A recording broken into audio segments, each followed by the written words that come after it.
I didn't know what to do. I thought they were going to welcome me with open arms, and here this guy's laughing at my dream. I mean, you guys ever have somebody laugh at your dream? Stinks, doesn't it? Yeah. But when they do, you just ran into somebody that doesn't believe as much as you do. They have a belief problem, not you. And they try to belittle you because you'll make them look bad if you reach your dream. So you disassociate from them, and you come over here and you get yourself some big dreamers.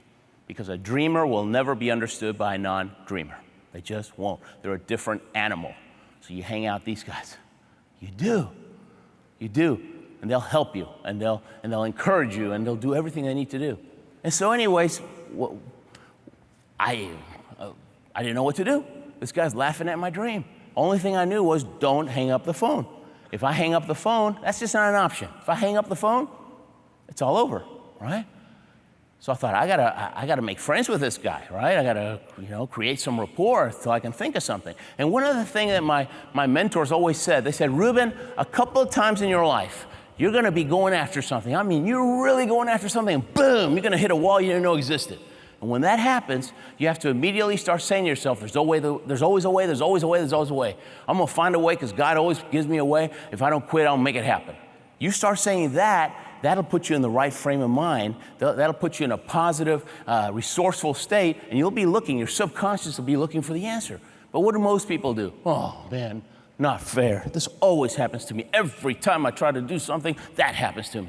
And you quit, you start whining, and boom, you're down. You can't do that. When you have all this momentum, you can't lose that momentum. You can't. I've got a friend that's a boxer. He almost made it to the Olympics. He missed it by one fight. His coach didn't show up. His coach had a family emergency, didn't show up. He had nobody in his corner. He didn't know what to do, and he lost the fight. But he tells me, you know what, Ruben? He talks about resilience. He talks about resilience, to get down and how to get back up, because boxers know about that. And he said, Ruben, when a boxer gets knocked down, he got 10 seconds to get up. If he gets up and longer than 10 seconds, it's over. He lost the fight. All right, so you have to do whatever you can. So from now on, you have to think you're a boxer. All of you guys, we're all boxers from the rest of our lives. When life knocks you down, you got 10 seconds, because you're not going to lose.